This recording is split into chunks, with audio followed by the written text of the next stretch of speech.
सरस्वती पूजा के दौरान आपने देखा होगा कि कैसे युवा गाड़ियों को रोक रोक कर चंदा वसूलते हैं।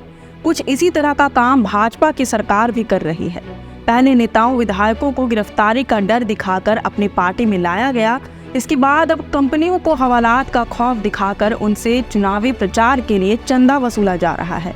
हमने अपने चुनावी बॉन्ड वाले वीडियो के पार्ट 1 में आपको इसके बारे में जानकारी दी थी कि आखिर इलेक्टोरल बॉन्ड होता क्या है और इस पर इतना विवाद क्यों है। लेकिन आज पार्ट 2 वाले इस वीडियो में हम आपको बताएंगे कि कैसे कंपनियां चुनावी बॉन्ड के सहारे अपने ऊपर लगे आरोपों को आसानी से मिटा लेती हैं। बीते दिनों सुप्रीम कोर्ट के आदेश पर इलेक्टोरल बॉन्ड के आंकड़े जारी किए गए। इसमें यह तो बताया गया कि किन किन कंपनियों ने कितने का चुनावी बॉन्ड खरीदा, लेकिन SBI ने ये नहीं बताया कि ये चुनावी बॉन्ड किस पार्टी को फायदा पहुंचाने के लिए खरीदा गया।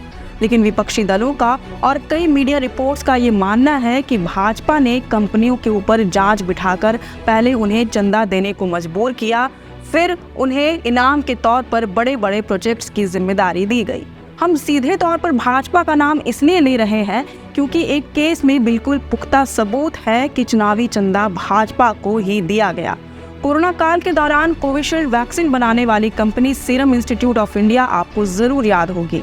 इस कंपनी के बारे में न्यूज एजेंसी रॉयटर्स ने जानकारी साझा करते हुए बताया है कि वैक्सीन बनाने के अगले ही साल यानी कि साल 2022 में इन्होंने भारी रकम चंदे में दिया। 48 घंटे के अंदर 50 करोड़ रुपए दिए गए। 15 दिन बाद और 2.5 करोड़ रुपए दिए गए। प्रूडेंट चुनावी ट्रस्ट ने 52.5 करोड़ रुपए की यह कुल रकम एक ही बार में भाजपा को सौंप दी। इससे पता चलता है कि कोरोना काल में जहां अर्थव्यवस्था कमजोर पड़ रही थी, वहां कॉरपोरेट घरानों से मिलने वाले चंदों से भाजपा का खजाना भर रहा था। तो क्या भाजपा वाकई में चंदा वसूली का काम कर रही है? कंपनियों के ऊपर जांच बिठाकर उन्हें इलेक्टोरल बॉन्ड खरीदने पर मजबूर किया जा रहा है? और क्या कंपनियां अपने ऊपर लगे आरोपों को मिटाने के लिए चुनावी बॉन्ड का सहारा ले रही है? इसे लेकर कई बड़े खुलासे सामने आ रहे हैं। हम एक एक करके कंपनियों के चुनावी बॉन्ड से ही समझने की कोशिश करते हैं कि आखिर सच्चाई क्या है। सबसे पहले बात करते हैं सबसे ज्यादा चंदा करने वाली company future gaming and hotel services के बारे में। द रिपोर्टर्स कलेक्टिव की रिपोर्ट बताती है कि इस तमिलनाडु बेस्ड लॉटरी की टिकट बेचने वाली कंपनी ने अपने अब तक के मुनाफे का 6 गुना ज्यादा चंदा पॉलिटिकल पार्टियों को दान किया। कंपनी ने 21 अक्टूबर 2020 से जनवरी 2024 के बीच 1368 करोड़ रुपए का इलेक्टोरल बॉन्ड खरीदा है। कंपनी पर ईडी और आयकर विभाग का छापा भी पड़ चुका है, जहां कंपनी के पास से करोड़ों के कैश जब्त किए जा चुके हैं। कंपनी के खिलाफ लॉटरी अवैध तरीके से बेचने को लेकर कई धाराओं के तहत मामले भी दर्ज हैं। वहीं इस कंपनी के मालिक मार्टिन सेंटियागो हैं, जिनके बेटे चार्ल्स जोस मार्टिन ने साल 2015 में भाजपा ज्वाइन किया था। कंपनी की ये हकीकत चुनावी बॉन्ड पर सवाल खड़े करती है। साथ ही साथ भाजपा के ऊपर भी सवाल खड़े होते हैं, क्योंकि इसका सीधा संबंध भाजपा से दिखाई दे रहा है।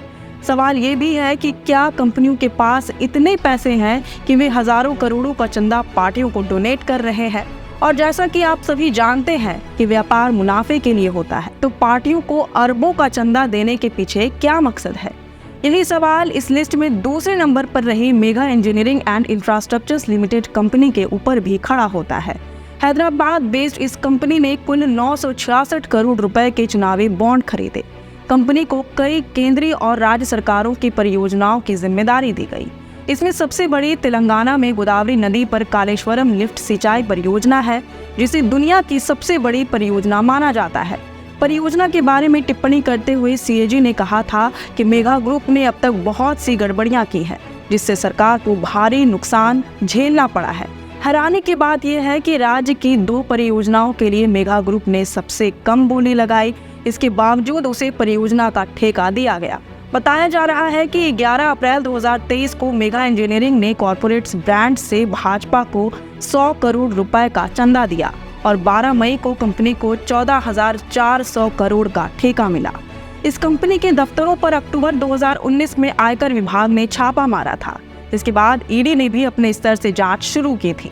मेगा ग्रुप से ही संबंधित पश्चिमी उत्तर प्रदेश में ट्रांसमिशन लाइनें बिछाने वाली company western UP power transmission limited ने 220 करोड़ का चुनावी बॉन्ड खरीदा और लिस्ट में 7वें नंबर पर आ गई। मेगा ग्रुप की दो और कंपनियों SCPC पावर ने 40 करोड़ और ईवे ट्रांस प्राइवेट लिमिटेड ने 6 करोड़ रुपए का दान अप्रैल 2019 और जनवरी 2020 के बीच दिया, जिससे मेगा ग्रुप का कुल चुनावी बॉन्ड दान 1232 करोड़ रुपए हो गया। खास बात है कि SCPC ने ये बॉन्ड तेलंगाना में विधानसभा चुनाव की शाम को खरीदा। इसके अलावा अनिल अग्रवाल की वेदांता ग्रुप सबसे ज्यादा चुनावी बॉन्ड खरीदने के मामले में 5वें नंबर पर है, जिसने 376 करोड़ रुपए का चंदा पार्टियों को दान किया है। इसकी पहली किश्त साल 2019 में खरीदी गई। हैरानी की बात यह है कि इस कंपनी के ऊपर साल 2018 में ईडी ने वीजा के बदले रिश्वत मामले में आरोप साधे थे, लेकिन शायद 2019 में चुनावी बॉन्ड खरीदने के बाद इस ग्रुप के भी सारे गुनाह साफ कर दिए गए। वहीं जिंदल स्टील एंड पावर भी शीर्ष 15 डोनेटरों की लिस्ट में शामिल है। इस कंपनी ने कुल 123 करोड़ रुपए का चंदा दान किया है, जबकि इस कंपनी के ऊपर भी ईडी का छापा पड़ चुका है। अप्रैल 2022 में कोल ब्लॉक आवंटन और फेमा के केस में ईडी ने कंपनी के दफ्तरों पर दबिश दी थी। इसके साथ ही ऋत्विक प्रोजेक्ट प्राइवेट लिमिटेड ने इस अवधि के दौरान 45 करोड़ रुपए के बॉन्ड खरीदे। ऋत्विक कंपनी के मालिक राजनेता CM रमेश हैं। अक्टूबर 2018 में रमेश और उनकी कंपनी के ठिकानों पर इनकम टैक्स विभाग ने छापे मारे थे। आपको बता दें कि रमेश उस समय TDP के सांसद थे। इनकम टैक्स विभाग ने आरोप लगाया था कि कंपनी ने 100 करोड़ रुपए विदेश भेजे थे। गौर करने वाली बात यह है कि कुछ महीने बाद ही रमेश BJP में शामिल हो गए। वहीं दिल्ली शराब घोटाला मामले में शामिल अरबिंदो फार्मा ने भी इस अवधि के दौरान 49 करोड़ रुपए का दान दिया है। इस केस में ईडी ने कंपनी के डायरेक्टर P सारा रेड्डी को नवंबर 2022 में गिरफ्तार किया था, जबकि कंपनी ने 2021 में 2.5 करोड़ रुपए का दान दिया था। कंपनी ने ज्यादातर इलेक्ट्रल बॉन्ड 2022 और 2023 के बीच खरीदे। आगे बात करें रश्मि सीमेंट की, तो इस कंपनी ने 64 करोड़ रुपए का चंदा राजनीतिक दलों को दिया है। वह 2022 से ही ईडी के जांच के घेरे में है। 13 जुलाई 2022 को ही ईडी ने पश्चिम बंगाल स्थित उसके 3 ठिकानों पर छापे मारे थे, जिसमें उस पर 73.40 करोड़ रुपए का सरकारी नुकसान करने का आरोप लगा था और ये मामला रेलवे से संबंधित था।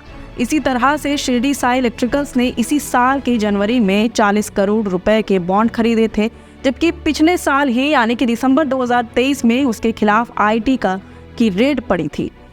वहीं हाल के दिनों में उत्तराखंड के सिलक्यारा टनल के धराशायी होने के कारण सुर्खियों में आई नवयुग इंजीनियरिंग कंपनी ने 90 करोड़ के बॉन्ड खरीदे।